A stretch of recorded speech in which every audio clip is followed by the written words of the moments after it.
진실탐사 엔터테이너 있는 대로 다 까! 최경영의 이슈 오도독. 네, 안녕하십니까. 진실탐사 엔터테이너 최경영입니다. 최경영의 이슈 오도독 시작하겠습니다.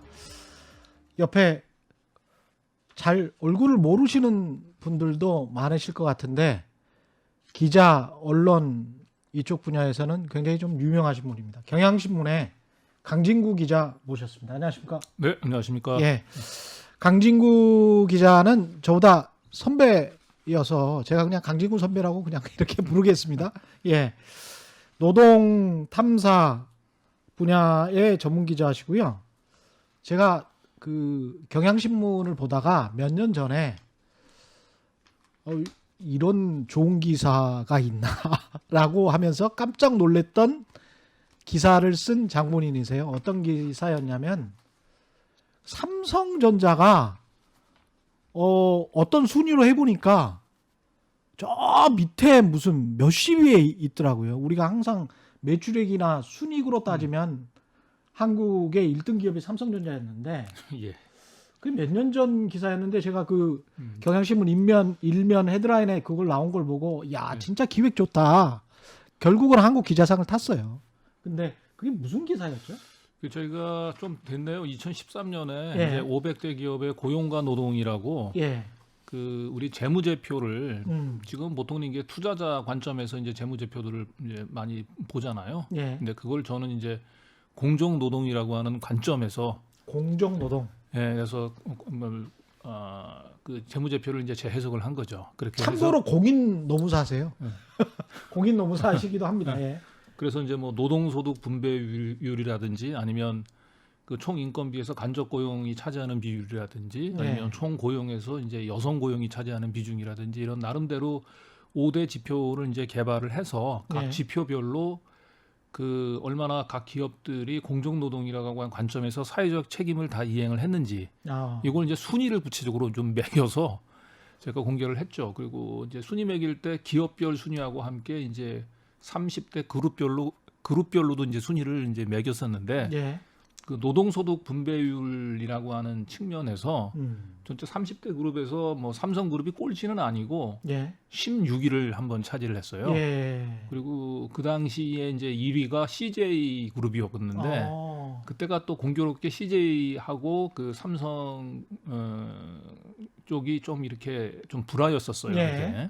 그런 차이에 이제 막 삼성의 그 자존심에 좀 스크래치가 많이 갔던 것 같아요. 대한민국을 대표하는 1등 삼성이 16위를 했고 또 자기네하고 굉장히 그때 그 불화에 있었던 CJ가 상대적으로 1등을 하고 이래서 그 삼성경제연구소에서 직접 제 기사를 반박하는 보고서를 만들어 가지고 저희 회사를 찾아와서 우리 그 삼성그룹 같은 경우는 그 노동집약적 산업이 없고 주로 삼성생명과 삼성전자 이게 이제 주력이기 때문에 강 기자가 그 분석한 그 지표 기준으로 보게 되면 우리는 항상 불리하게 평가받을 수밖에 없다. 뭐 이런 그 보고서인데 근데 기준을 바꿔서 달리해서 세상을 봐보니까 삼성이 우리나라 경제에 얼마나 기여를 하고 있는가 저는 되게 신선했거든요. 그 관점 자체가.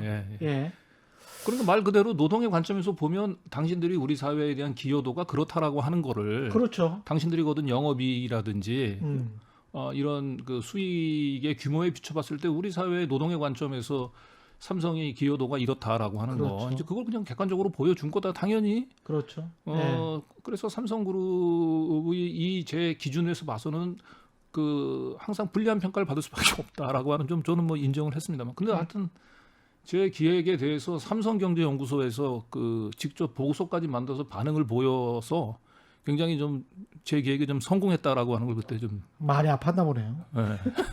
많이 아프지 않으면 그런 반응을 보이지가 않는데 이번에 또 한국 기자상을 두 번이나 타셨지만 이번에는 인터넷 기자상 한국 인터넷 기자협회 주최 인터넷 기자상 시상식에서 참 언론상을 받으셨습니다.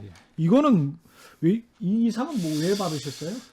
이 상은 아마도 제가 올 한 해 그 걸어왔던 어떤 그 쉽지 않은 저의 역정을 예. 좀 평가를 해주셨던 것 같아요. 예. 인터넷 기자협회에서. 그래서 일단 제가 뭐 그 보면 올해 초에 사실은 이제 그 KTNG라고 하는 이제 거대 자본이 그 신약 사기 있잖아요. 그러니까 신약 독성을 숨기고 그 KTNG의 자회사에서 개발한 그 어떤 특정한 신약이 있는데 그게 사실은 이제 신약 독성인데 그 신약 독성을 숨기고 그게 엄청난 그 당뇨병 치료제로서 가치가 있는 것처럼 부풀려서 주식 가치를 부풀린 다음에 이제 부당 합병을 이제 진행했던 사건이 있거든요. 예. 그래서 이제 그거를 이제 제가 보도를 했었는데 예. 그 KTNG가 굉장히 거칠게 태클을 걸어왔죠. 그래서 뭐 2억 원 손해배상 정정 보도. 개인한테? 회사하고 저하고 같이 기자 예. 개인하고 그리고 그것까지는 좋은데 그 제 그 기자 개인 그 급여에 대한 그 압류를 걸어왔어요. 이야. 이건 신종 언론 탄압이죠. 예. 예. 그런데 또 안타깝게도 또 법원에서 또 이런 가압류 신청을 또 받아들였고. 예. 유성기업이 노동자 탄압하는 거 거의 비슷하네. 네네. 예. 그리고 저희가 이제 가압류 이의 신청까지 했는데 또 그 운이 또 없으려다 보니까 뭐 그게 또 배당이 우리 양승태 대법원장 시절에 그 사법농단에 또 연루됐다가 극적으로 또 살아나신 분이 또 그 판사를 그분들이 맡았어요. 그러니까 그분이 과연 그 언론 자유에 대해서 뭐 외려 그 언론의 그 보도로 인해 가지고 본인이 이제 피해를 봤다고 생각하실 텐데 안타깝게도 이의 신청도 이제 받아들여지지 않고 그래서 지금 현재 이제 그 부분은 본안 이제 소송을 이제 진행 중에 있고요. 예. 여러 가지로 고초가 많으셨군요. 예. 근데 이제 SNS에서 계속 예. 지금 뭐 검찰 개혁이 한참 진행되고 있는 와중에도 이게 사실은 지금 검사들에 관해서 검사들의 위선적인 행태에 관해서 저도 조금 쓰긴 합니다만 이렇게 쓰면 마치 누구 편드는 것처럼 비춰져서 좀 저거하는 측면이 있잖아요. 근데 이제 그렇죠. 꾸준히 쓰시더라고요. 그 검사들 당신들이 구체적으로 이 사건에 관해서 어떤 증거가 있고 팩트가 있으니까 다 쓰시는 거 아니에요? 그렇죠. 그렇죠. 하나씩 좀 소개를 좀 해주십시오. 굉장히 귀중한 말씀드리는데. 예. 제가 이 최근에 페이스북을 통해서 그 소개해드리고 있는 이제 글들 이제 검찰 그 권력의 민낯에 대한 제 이제 폭로는 사실은 1년 전에 제가 이제 그 인터넷이긴 하지만은 이제 시리즈를 한번 한 적이 있습니다. 그 통제받지 않는 권력과 그늘이라고 하는 제목의 시리즈를 한 5회 정도 했었는데 작년에 제가 이제 그 시리즈를 했던 시기가 그 조국 장관에 대한 이제 인사청문회 이후 이제 검찰의 이제 그 수사를 놓고 이제 워낙 그 우리 사회가 양쪽으로 갈려서 뭐 굉장히 심한 그 갈등을 빚었잖아요. 그런데 온통 모든 언론들이 전부 그 조국 그 장관의 이제 뭐 그 사모펀드라든지 아니면 표창장 문제에만 집중이 됐었죠. 그러다 보니까 그 왜 우리가 이 검찰 개혁이 필요한지 부분들에 대한 본질은 사라졌었잖아요. 그래서 저는 제 나름대로 이제 검찰 개혁이 왜 이 시대의 화두가 돼야 되는지 부분들을 구체적인 좀 사례를 통해서 그 알려야 되겠다라고 하는 생각으로 제가 대표적인 그 검찰권 남용 사례, 그 누구도 통제를 받지 않음으로 인해서 검찰 내부에서 일어나는 그 권력 남용 사례들을 제가 한 5가지 정도를 이제 추려서 그때 한번 보도를 했었습니다. 실명으로 뭐 이야기를 하셨었는데 하나하나 좀 설명을 좀 해주시죠. 검찰권 남용 사례에 관해서. 그래서 1년 전에 그 제가 그걸 보도를 하고 난 뒤에 이제 결국은 뭐 조국 사태 때문에 이제 그 부분들을 이제 뭐 제대로 조명을 받지는 못했는데 우연찮게 이번에 그 우리 이제 추미애 그 장관에 대해서 검사들이 집단적으로 반발을 하면서 내부 통신망에다가 이제 번호까지 붙여가면서 이제 그 댓글로 항의하는 그 움직임들이 있었잖아요. 그래서 그 중에 이제 평검사를 대표했던 이환우 검사가 추미애 장관을 상대로 해가지고 그 지금 현재 검찰 개혁의 방향은 잘못됐다라고 예. 이제 그 굉장히 이 정의로운 그 검사의 화신인 것처럼 이제 본인이 이제 제 1번으로 이제 추미애 장관을 공격했고 그 뒤를 이어서 이제 여러 검사들이 내가 이완우다 뭐 이런 식으로 쭉 그 댓글들이 이어졌잖아요. 근데 예. 사실은 그 기사를 보면서 이완우 어디서 많이 본 검사인데라고 이름이 했더니 제가 1년 전에 썼던 그 통제받지 않은 권력과근을 제 1번 시리즈에 등장했었던 그 검사예요. 초대받지 않았던 권력이네요. 예. 이완우 검사가. 그래서 예. 그거는 정말 지금 생각하면 정말 엽기적인 일이거든요. 그러니까 뭐 간략히 내용을 소개하자면 예. 동료 검사가 있습니다. 동료 그 여검사인데 같은 인천지검 보통 그 당시에 이완우 검사가 인천지검 강력부에 근무하고 있었고 동료 여검사가 있었는데 동료 여검사의 이제 그 약점이 이제 폭로될 위기에 좀 있었어요. 예. 그래가지고 그걸 이제 문자로 그 동료 여검사의 약점을 폭로하기로 했었다라고 하는 사람을 이제 협박 혐의로 이제 그 구속을 해가지고 긴급 체포를 해서 예. 거기까지는 뭐 그럴 수 있다고 보는데 자 문제는 여기서 정상적인 수사 절차가 이어진 게 아니고 이 친구를 구속을 하지 않는다 또는 너무 구속 기간을 좀 빨리 종료가 돼서 밖으로 내보낸다고 얘기하게 되면 이 여검사의 그 비밀 추문들이 이제 그 외부로 알려질 것을 너무 지나치게 무식했는지 모르겠는데 예. 이 긴급 체포하고 난 뒤에 경찰에서 7일을 포함해 가지고 검찰에서 20일 무려 한 27일 동안을 뭐 독방에 구금을 한 거예요. 독방에. 그리고 가족들하고 면회도 안 시키고 27일을? 27일. 예. 그래서 이분이 이제 원래 그 당시에 이제 정치범도 아니고 세무업을 하던 사람이었는데 그 구속 그 긴급 체포된 날이 또 그 말일이에요. 그러니까 원래 각 세무서는 사실 말일이 제일 바쁘잖아요. 예. 그러니까 그 검사한테 그 제가 그 사무실에다가 좀 전화 좀 해서 그 예. 일 처리만 좀 어떻게 좀 마무리하게 좀 해달라고 얘기를 했는데 그것도 허용을 안 한 거예요. 예. 결국은 그것 때문에 이분 그 고객들로부터 이제 그 사무실 직원들이 오죽하면 이게 전화를 걸어도 전화도 안 받죠. 그렇죠. 그러니까 한 며칠 동안 또 출근도 안 하고 그러니까 그 실종 신고를 했겠구만. 실종 신고까지 할 정도가 됐어요. 예, 뭐 그런 정도 상황까지. 그리고 결국은 이분이 제때 그 업무 처리를 하지 못함으로 인해서 이제 그 피해를 봤던 고객들로부터 이분이 출소하고 난 뒤에 그 손해배상 청구 소송까지 좀 시달리게 됐고, 예. 무엇보다 이제 이분이 뭐 초범이고 동종 전과도 없고, 예. 그 이런데 근데 딱 하나 그냥 협박. 그렇죠. 검사 협박했다. 예. 그러니까 이제 통상 그런 경우는 뭐 혐의죠 그것도. 뭐 불러서 그 검사가 뭐 불러서 사실은 그 이게 초범이고 그러니까 당신이 이런 범죄가 얼마나 큰 그 범죄인지 아냐라고 얘기를 하고 예. 뭐 겁을 좀 주고 다음부터 한 번 더 이러면 정말 구속될 수도 있다. 예. 뭐 이렇게 해서 따끔하게 훈계해서 막 보낼 수도 있는 뭐 사안이에요 사실은. 예.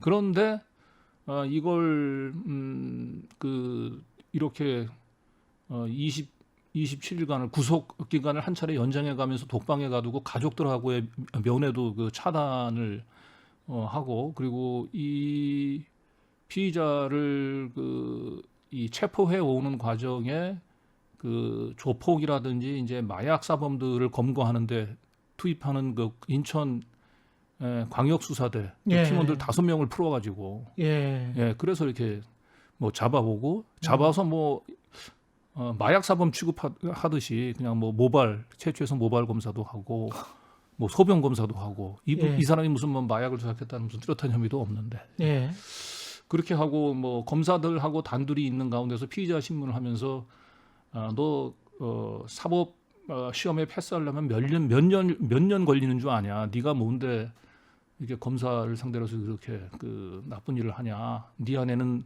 악마가 있다. 평생 반성하며 살아라. 뭐 이런 그 모욕적인 말도 서슴지 않고 그런 일을 했던 검사가 이 추미애 장관을 상대로 해서 지금의 검찰 개혁은 방향이 잘못됐고 검찰의 독립을 얘기를 하면서 국민의 검찰을 얘기하고 거기에 그 검사에 환호하면서 내가 이완우다를 외치는 검사들의 모습들을 보면서 제가 1년 전에 제가 썼던 그 기사였네요. 그러니까 기사, 인터넷 기사. 예. 그렇죠. 그래서 그 기사를 소환해서 제가 페이스북에다가 다시 이완우 검사 측으로부터는 어떤 답변은 못 받으셨어요? 무슨 반응이랄지?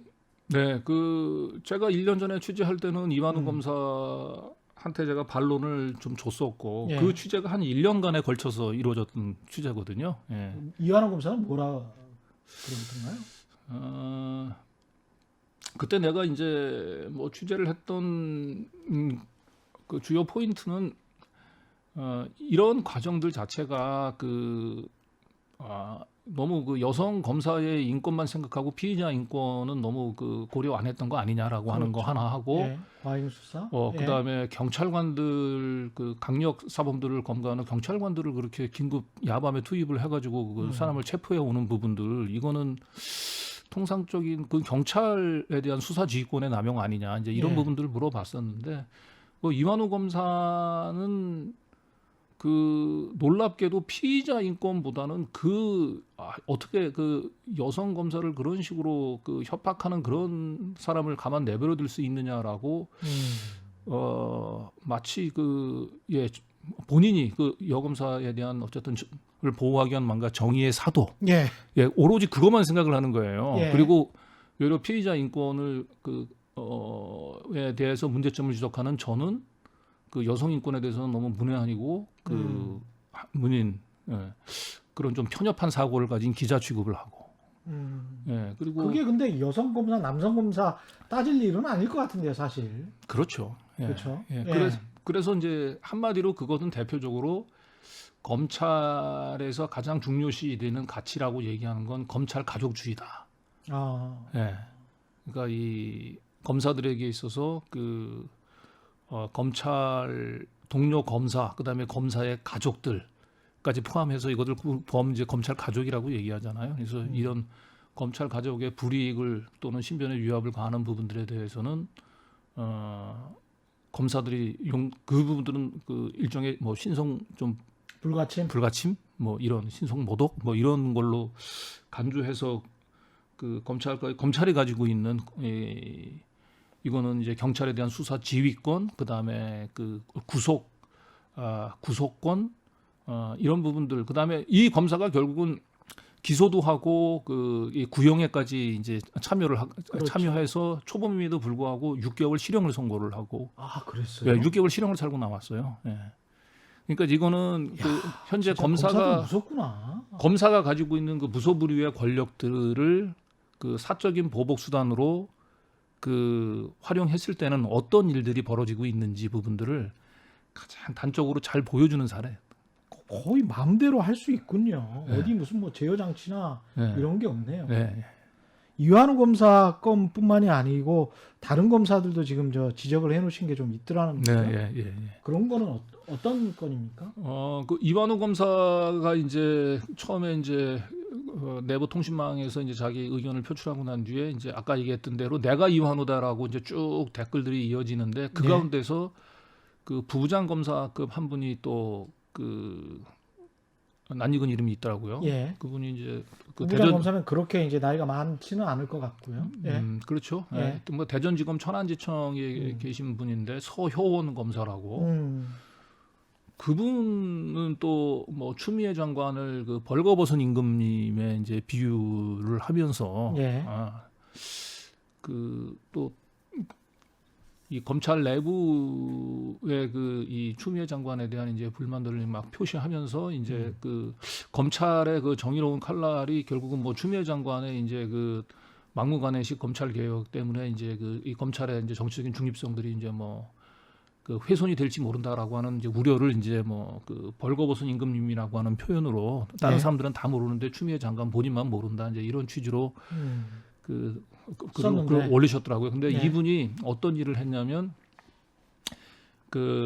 약 지금으로부터 한 10년 전에 이제 2010년도에 명동 사채시장에서 통장 위조 사건이 있었거든요.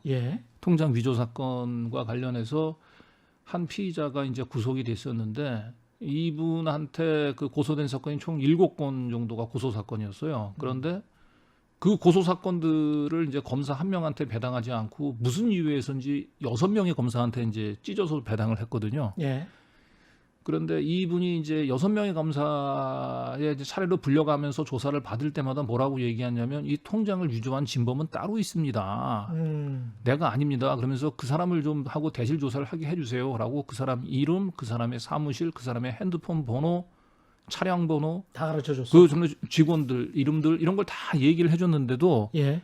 검사들이 누구로부터 뭔 지시를 받았는지 모르겠습니다만은 일체 그 사람에 대한 조사를 진행을 안 한 거예요. 그래서 예. 결국은 6명의 검사가 전부 다 이분을 그냥 그 혼자서 단독 범행한 걸로 결론을 내리고 이제 기소를 했었는데 큰 사건도 아닌데 6명의 검사가 붙었어요, 이게?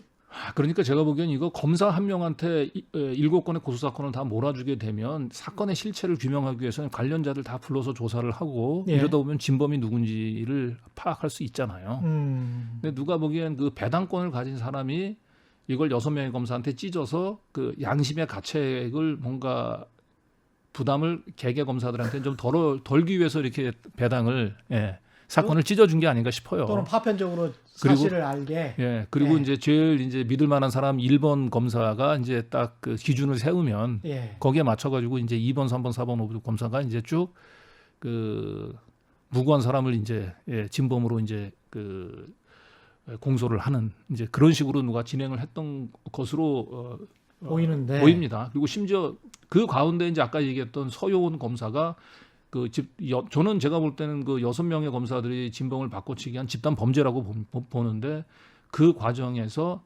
마지막 그 6번, 7번째 사건들을 진범을 바꿔치기 하는데 등판을 하셨던 분이고 이 서효원 검사 같은 경우는 특히 문제가 되는 게 그 앞 사건과 달리 이 사건의 경우는 이 통장 위조 대가로 그 받았던 이 돈들을 수표로 받아가지고 그 수표만 추적하면 결국 그 돈이 누가 받았고 그 돈을 받은 사람이 결국은 진범일 거 아닙니까?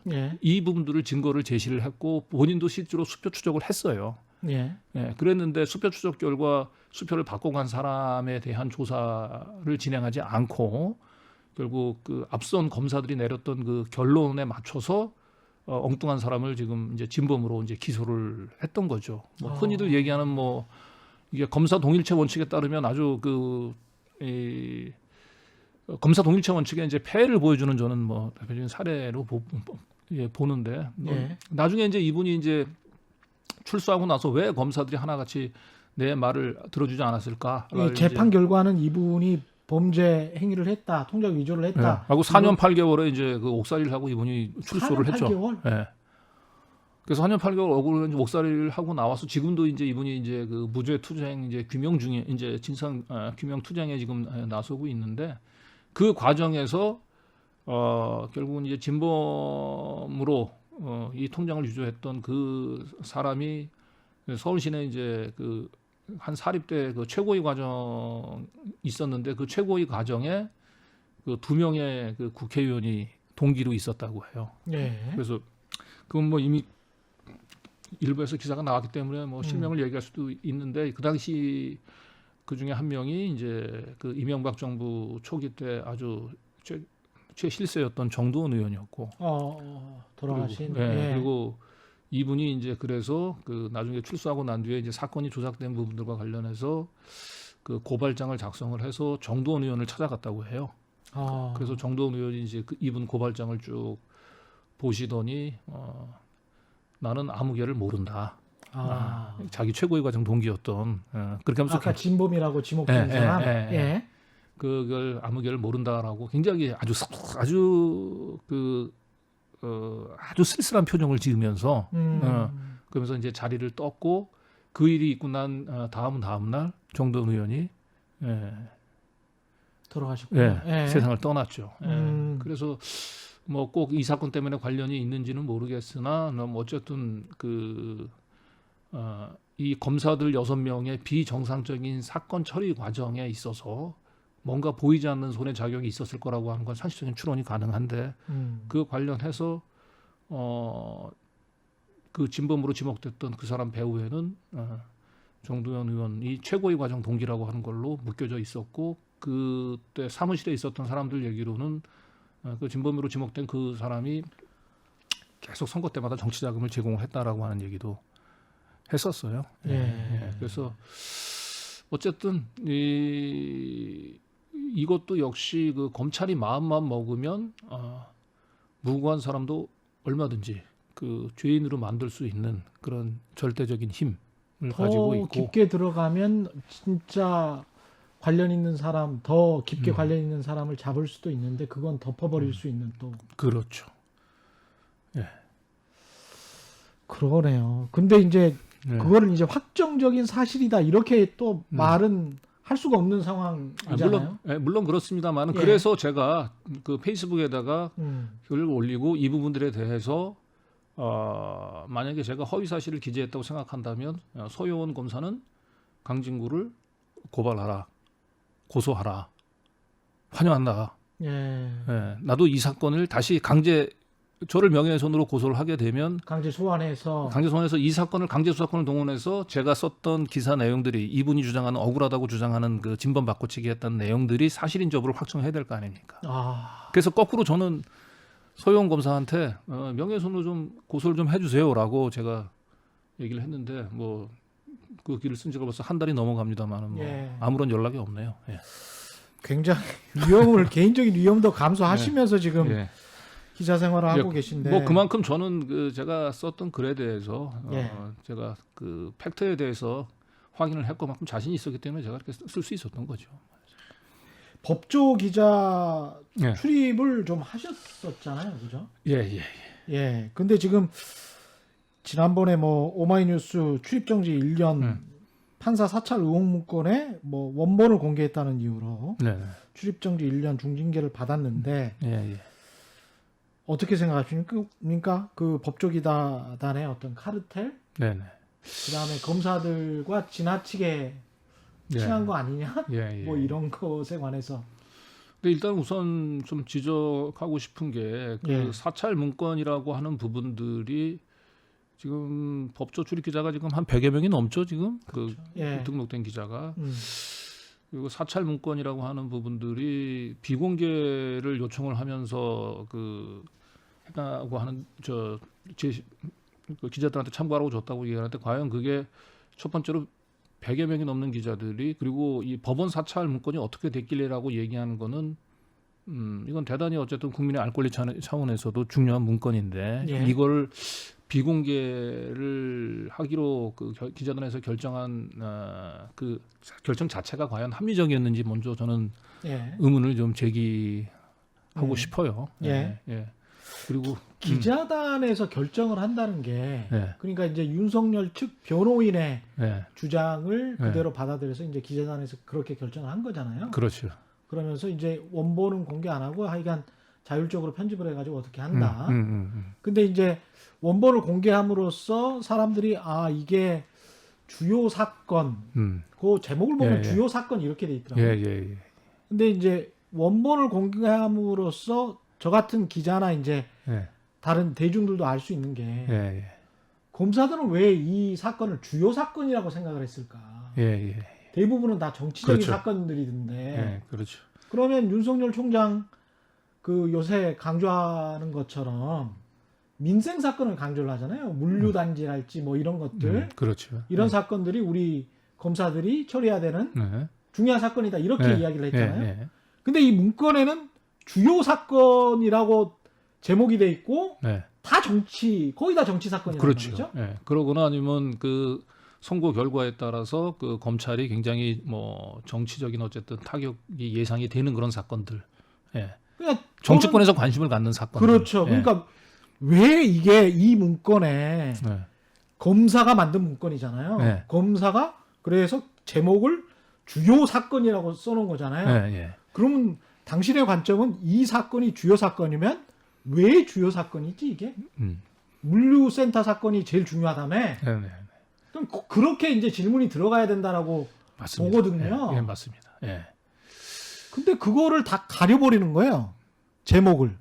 그리고 뭐 판사에 관해서 뭐 이런 짜실한 거 이거 뭐 별거 아닌 거 아니야? 사찰도 아니네. 뭐 이런 식으로 이제 기사를 쓰는 겁니다. 근데 그렇죠. 이제 주요 사건이란 그 제목 자체를 왜 못 보는지 이게 검사들의 관점이 이거 좀 심각하네. 왜 네, 이렇게 정치적이지? 네. 이렇게 생각을 왜 못하는 건지 네. 참 그것도 답답하더라고요. 그래서 제가 좀 안타깝게 생각하는 것도 이 검찰 출입 기자들의 검찰로부터의 이 거리두기. 예. 예, 이게 어느 순간부터 완전히 무너져 있는 것 같아요. 그러니까 또 그 윤석열 총장의 변호인이 그 사찰 문건을 그렇게 아무렇지 않게나 그 기자한테 그 공개할 수 있었던 것도 결국 검찰 출입 기자들은 우리한테 유리한 보도를 하고 우리가 의도한 방향에 따라서 보도를 해줄 거다라고 하는 기대가 형성이 돼 있었던 그렇죠. 거라고 봐야 되겠죠. 속마음으로는 우리 편인 거 아닌가? 뭐 네. 이런 안심? 예. 예. 그런 게 있었으니까 그런 무리한 부탁. 아니 네. 다른 취재원이 가령 굉장히 중요한 문건을 들고 와서 내부 제보자가 이렇게 근데 내 신원이 밝혀질 것 같으니까 우리가 탐사 보도를 하다 보면 그렇지 않습니까? 아유 이거는 좀 가려줘야 되겠다 이런 부분은 있는데 그렇죠. 이거는 왜 가려야 되는지 제가 이해를 못 하겠어요. 예. 그러니 내부 제보자도 아니고 뻔히 윤석열 측 변호인이 이렇게 요청을 해서 공개를 하는 건데.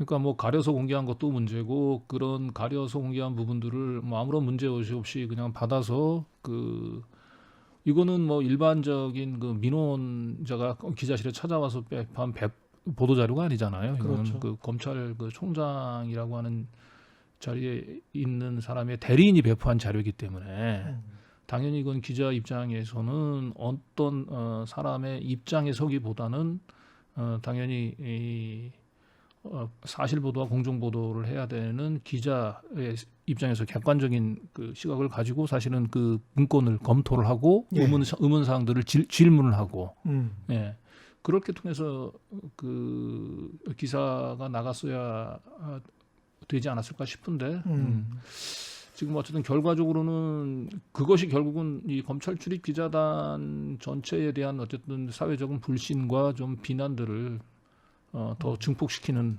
결정적인 계기가 됐던 것 같습니다. 지금 상황에서 뭐 강선배나 저나 다 그 기존의 매체 근무를 하고 있으니까요. 일을 하고 있으니까 언론에 큰 지각 변동이 일어나고 있고 독자나 시청자들이 좀 떠나가고 있는 상황인 거는 맞지 않습니까? 그렇습니다. 근데 이런 상황에서 이제 법조 기자단이 오마이뉴스에 출입 정지 1년을 하고 그다음에 이제 뉴스타파나 미디어오늘 같은 경우는 야 그러면 우리는 출입하면 안 되냐라고 하면서 이제 소송까지 하겠다는 거잖아요. 이런 현상에 관해서는 어떻게 생각하십니까? 그러니까 이제 폐쇄적 검찰 출입 기자단이라고 하는 그 관행은 그 일단 첫 번째로 그 뭔가 법적인 그 근거들도 없잖아요.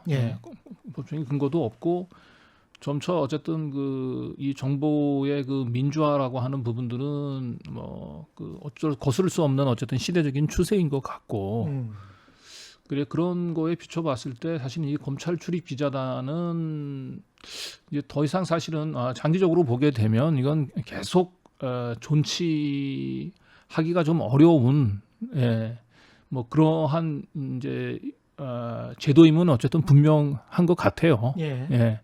뭐 이제 그렇긴 한데 이제 문제는 검찰 출입 기자단이라고 하는 부분들이 지금 워낙 그 오랫동안 그 내려왔고 그리고 이 제도를 통해서 일단 익숙해져 있는 그 매체들이 일시에 이 부분들에 대해서 스스로 이 검찰 출입 기자단 그 폐지에 사실은 선뜻 동의하지 않으면은 이 문제를 사실은 뭐 해결하기가 매우 좀 어렵거든요. 그렇다고 법무부나 아니면 뭐 검찰이 강제적으로 검찰 출입 기자단을 뭐 해체한다라고 하는 것도 또 다른 그 무리수가 있을 것 같고 그래서 매우 고민스럽긴 한데 그래서 저는 결국 이 검찰 출입 기자단 문제를 그 뭐 기자협회가 되든지 아니면 언론 뭐 노조가 됐든지 이런 공식적인 단위에서 한번 그 논의를 좀 공식적인 논의를 좀 열린 논의를 좀 해야 되지 않을까. 그래서 검찰 출입 기자단을 뭐 당장 폐지가 불가능하다고 한다면 어떤 식의 또 그 변형이라든지 뭐 어쨌든 중간 단계에서의 연착륙 같은 것도 뭐 가능할 수도 있을 것 같고, 예, 그래서 이거는 좀 검찰 출입 기자단에만 좀 맡기지 말고 기자협회나 아니면 뭐 언론노조나 이제 이런 단위에서 조금 이 전체 그 언론 또 외부 뭐 학자들이나 아니면 뭐 시민들의 의견들을 좀 청취하는 예, 그런 계기 그런 좀 기회가 좀 마련이 됐으면 좀 좋겠습니다. 예. 이게 저도 좀 심각하게 보는 게 예. 특히 이제 언론사, 예. 언론에 관해서 문제 제기를 많이 하고 있지만 예. 독자나 시청자들이 예. 그러나 쭉 따져놓고 보면 그게 사실은 기자란 말이죠. 예. PD에 관해서 욕하는 사람은 없어요. 예. 아나운서에 관해서도 욕하는 예. 사람은 없고 그냥 기자야 기자. 예. 예. 직업군으로 보면. 예. 그리고 검사야 뭐 사법부 공무원은 아니지만 행정부 공무원이긴 하지만 사법부 공무원인 판사에 관해서 이 정도로 욕하지는 않거든요. 네. 근데 행정부에 본인들 스스로는 준사법기관이라고 하는 검사들에 관해서는 엄청나게 욕을 해요. 근데 이게 문재인 정부가 조장을 한 건가 아니면 사람들이 수십 년 동안 너무 당해서 이게 쟤들은 좀 문제가 있다. 쟤들은 좀 개혁을 해야 되겠다. 어떤 방법으로라도 그런 그 인계점까지 오른 건가. 그리고 이제 오랫동안 탐사 기자를 하면서 이런 어떤 누구보다도 카나리아 같은 탄광의 카나리아 같은 그런 역할을 많이 해오셨는데 이 부분에 관해서도 좀 그러니까 저는 사실은 제가 28년 기자 생활하면서 한 6년 정도, 한 5, 6년 정도 제가 한 3차례 나눠서 제가 법조 출입 기자를 했는데요. 뭐 제가 나갈 때 하고는 방향은 많이 바뀌긴 했을 거예요. 뭐 제가 나갈 때는 검찰 출입 기자단이라고 해봐야 이제 한 20명 남짓. 근데 지금은 뭐 한 이제 100여 명이 이제 훌쩍 넘어가니까요. 근데 그래서 그때는 어쨌든 취재를 위해서는 어쩔 수 없이 그 검사들하고 뭐 비공식적인 접촉들이 잦을 수밖에 없고 거기서 친밀감이 형성이 돼야 아무래도 검사들의 내밀한 얘기를 많이 이제 들을 수밖에 없기 때문에 기자들이 어쨌든 검사들하고의 그 좋은 관계를 유지하기 위해서 노력을 그 당시에도 많이 하긴 했죠. 그런데 그때만 해도 항상 우리가 이 검사들하고의 개인적인 관계는 관계인 거고 기사를 쓸 때는 사실은 우리는 최우선적으로 어떤 거는 사실은 이 검찰에 대한 언론의 감시, 그래서 검찰 권력의 부당한 행사에 대해서 사실은 그 당시에는 상당한 긴장을 가지고 보도를 했었거든요.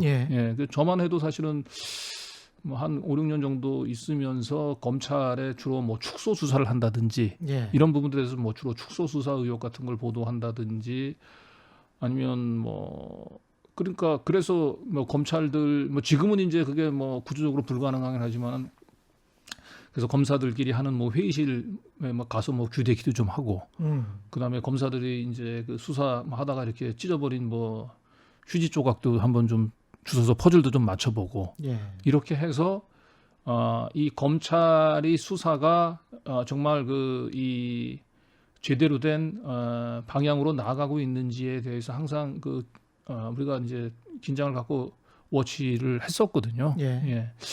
뭐 그럼에도 불구하고 뭐 검사들하고의 관계는 또 뭐 관계대로 좀 풀고 그랬었는데 어느 순간서부터 이 검사들과 기자들과의 긴장 관계가 건전한 긴장 관계가 좀 깨져 버렸어요.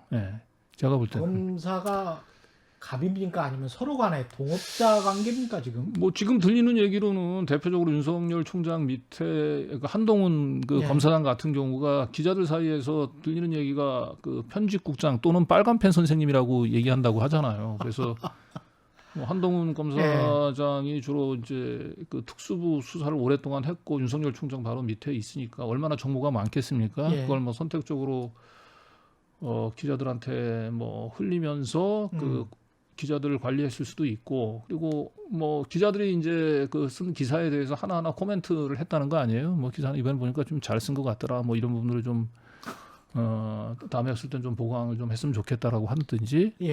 그 이런 한동훈 검사와 기자들 간의 이 관계가 사실은 적나라하게 드러난 부분이 제가 보니까 채널A 그 이동재 기자하고 한 검사장이 나눴던 그 카톡 대화라든지 또 녹취록 같은 걸 보면 진짜 그런 내용들이 나오잖아요. 뭐 내가 이번에 유시민 상대로 해서 뭐 좀 취재를 좀 해보려고 하는데 어쩌고 그건 해볼만해. 이런 식으로 하잖아요. 이거는 뭐예요? 그냥 거의 우리 그 편집국의 기자들이 뭐 데스크하고 또 상의하는 뭐 그런 식이잖아요. 이제 그런 걸 그 이동재 기자는 한동훈 검사장하고 그런 식으로 그게 뭐 그때만 일회성으로 그렇게 이루어지지 않았겠죠. 부산지검까지 그 직접 찾아가서 나눈 대화 가운데 그런 내용들이 나올 정도니까. 그래서 저도 뭐 참 어떻게 이렇게 갑자기 시대가 바뀌었는지는 모르겠습니다만은 검사가 기자들을 가르치는 빨간펜 선생님과 또 편집국장이라고 불릴 정도로 이 검사와 기자 간의 관계가 이렇게 가불관계로 이렇게 변질된 부분들은 어디서 원인을 찾아야 되는지 저도 좀 요즘은 좀 그 깊은 고민을 좀 시작을 했습니다. 결국은 이제 검찰 개혁과 언론 개혁이 어떤 방향으로 흘러가야 될지 그리고 이제 어떻게 완성이 돼야 될지 그 문제를 답변을 해주셔야 될 것 같은데 일단 나눠서 검찰 개혁은 공수처가 국회를 통과하면 끝나는 겁니까? 어떻게 보십니까? 저는 이제 제도적인 완성도 중요하긴 하지만 그 검찰의 문화가 이제 바뀌어야 된다라고 보고요. 검찰의 이제 문화가 이제 바뀌기 위해서는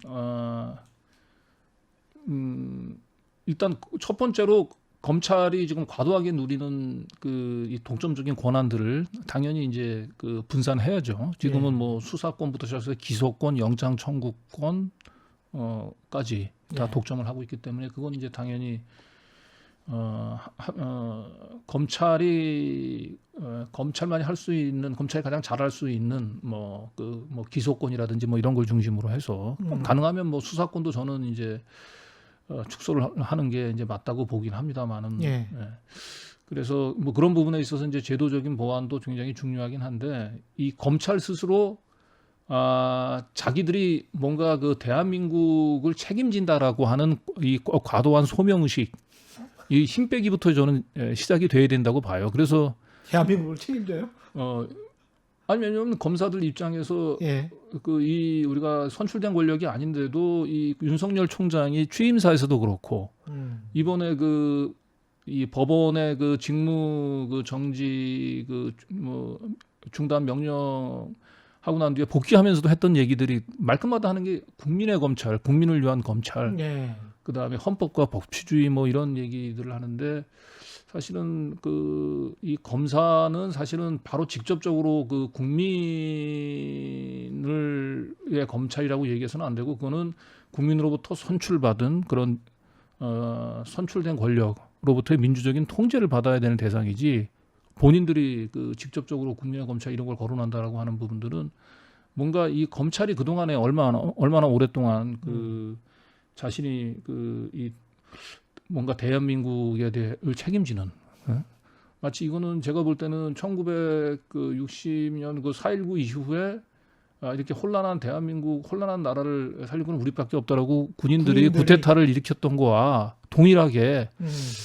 요즘 검사들이 자기가 수사를 하는 과정에서 뭐 정치인들만 불러서 또는 뭐 일반 부처의 공무원들 불러서 보니까 다 한심해 보일 수 있고 결국 우리나라를 좀 제대로 이끌어가기 위해서는 역시 우리 최후의 보루는 우리 검사들밖에 없다. 그러니까 따라서 검찰에 대해서 뭐 외부에서 통제하는 부분들은 다 부당한 통제인 거고 검찰권을 독립을 시켜서 검찰이 제대로 일을 하게끔 하는 것이 곧 검찰이 아니고 결국 대한민국이 잘 되는 일이다. 뭐 이런 생각들을 하고 있는 게 아닐까 싶어서 일단 검찰 제대로 된 개혁을 하려면 검찰은 그 수많은 부처 중에 하나의 그냥 공무원이라고 하는 일반적인 공무원이라고 하는 부분들을 제대로 이 각인하게끔 하는 이제 그런 의식의 변화들, 그런 조직 문화의 변화들이 좀 필요하다고 보고 언론은 어떻습니까? 예? 언론이요. 예.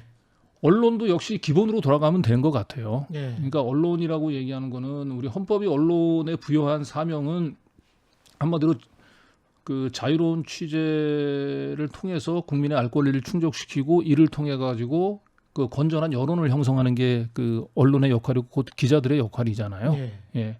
그러니까 이어서 자유로운 취재라고 얘기하는 것은 그냥 출입처의 의도 또는 출입처에서 내려주는 뭐 보도 자료에 의존하는 그런 취재가 아니고 자기 스스로 그 하나의 기자로서 자기가 스스로 그 발로 뛰고 해서 그 팩트를 취재하고 예. 예. 그리고 이런 보도를 함에 있어서 그 기준은 그 어떤 무슨 뭐 정치적인 정략적인 의도보다는 사실 보도와 공정 보도라는 것에 입각을 해서 보도를 함으로써 예. 그렇게 해야 그 이 국가의 정책 결정을 하는 데 있어서 그 올바른 여론이 형성이 될 수 있잖아요. 근데 지금은 보면 뭐 우리 최경영 기자님께서도 잘 아시겠지만 뭐 부동산 문제라든지 뭐 이런 부분들에 있어서는 검찰 문제뿐만 아니고 모든 문제에 있어서 지금 우리 그 언론을 통해서 형성되는 여론이라고 얘기하는 게 건전한 여론으로 보기가 매우 어렵잖아요. 예. 그렇죠. 예. 예. 그러다 보니까 예. 합리적인 정책을 그 펴기도 어려운 거고. 생각해 보니까 검사들도 그렇고 네. 언론사 기자들도 그렇고 사적인 감정이 네. 기소장이랄지 수사행위 그다음에 네. 보도행위 취재 관행에 많이 남아 있네요. 뭐 사적인 감정이. 그렇죠. 그런 것이 제가 볼 때는 검사도 그렇고 언론도 그렇고 뭔가 이 제대로 견제 그와 감시 뭐 이런 부분에 제대로 이루어지고 있지 않음으로 인해서 발생하는 문제가 아닌가. 예. 그래서 저는 뭐 언론에 대한 어쨌든 건전한 비판과 감시도 뭐 필요하다고 보고 그리고 좀 뭐 언론에서 기성 언론에서 다루고 있지 못한 역할들을 사실은 좀 대한 언론에서 많이 하고 있잖아요. 예. 그래서 저는 사실은 그 대한 언론에 비해서 좀 이 제도권 언론들이 좀 유축되는 부분들에 대해서 저도 좀 우려를 좀 갖고 있었는데 일단은 뭐 제도권 언론이 저는 일단 건강해져야 된다고 보고요. 제도권 언론이 언론 생태계에 있어서 큰 나무 역할을 해야 예. 된다고 보고 그런 나무와 대한 언론이 하는 그런 이제 풀뿌리 언론들이 이렇게 조화를 이뤄서 그때 이제 건전한 생태계가 조성이 된다고 보는데 예. 지금은 보면 그 이 건전한 중심을 잡아줘야 될 제도권 언론들이 아까 얘기했던 사실 보도와 공정 보도라고 하는 것에서 너무 궤를 좀 벗어나서 예. 뭔가 특정한 이해 관점 또는 또 운동적 관점 또 뭐 아까 얘기했던 전략적 이해관계에서 언론을 하나의 이 수단시하는 예. 이제 그런 보도들이 이제 많아서 결국은 그게 이제 언론에 대한 뭐 심각한 불신을 지금 이제 조장을 했고 그러니까 전부 다 지금 제도권 언론보다는 지금 대한 언론으로 사람들이 지금 몰려가고 있잖아요. 그래서 예. 뭐 이대로 가게 되면 제가 보기에 제도권 언론 자체가 사실은 존속 가능성이 과연 있을까? 예, 가장 중요한 거는 신뢰 자산인데 지금 신뢰 자산이 거의 좀 바닥이 나 있잖아요. 그렇죠. 예. 예. 그래서 뭐 이런 부분들은 뭐 저도 역시 제도권 언론에 몸을 담고 있는 사람으로서 좀 심각한 위기를 받아들이고 안타깝게 생각을 하고 있습니다. 알겠습니다. 오늘 뭐 더 하실 말씀? 예. 예. 혹시 후배 기자들한테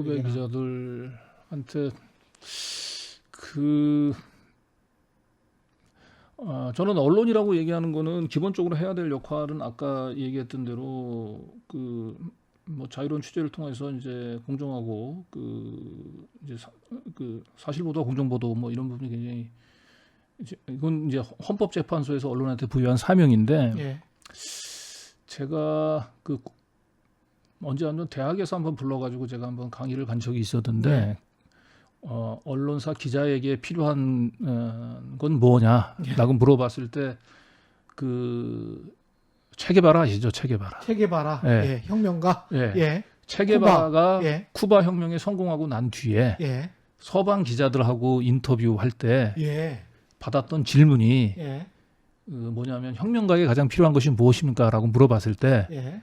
체게바라가 러브라고 얘기했답니다. 사랑. 그리고 이어서 이제 기자들이 그럼 무엇을 위한 사랑이냐라고 얘기했을 때 세 가지를 얘기했다거든요. 멋지다. 그게 예. 하나가 휴머니티, 예. 하나가 저스티스, 예. 그 마지막이 트루스예요. 아. 이 세 가지를 위한 사랑, 이게 혁명가한테 필요하다고 얘기하고, 그래서 체게바라는 이 세 가지가 필요한 곳은 어디라면 어디든지 달려가야 되는 것이 혁명가다라고 하는 얘기를 했는데, 저는 이 세 가지를 위한 사랑, 예. 그러니까 휴머니티와 저스티스와 그다음에 트루스, 진실, 이 세 가지에 대한 예. 진실, 예. 그리고 그 세 가지가 필요한 곳이면 어디든지 있어야 되는 것이 혁명가의 모습이기도 하지만 기자의 곧 모습. 기자의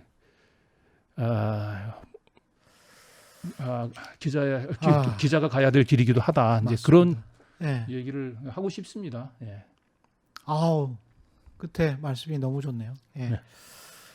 이슈 오도독 여기서 마쳐야겠습니다. 강진구 경향신문 기자, 노동탐사 전문 기자시죠? 예.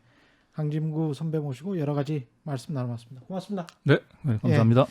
최경영의 이슈 오도독, 단단한 껍질에 쌓여있는 궁금한 이슈를 들고 다음 시간에 다시 돌아오겠습니다. 고맙습니다.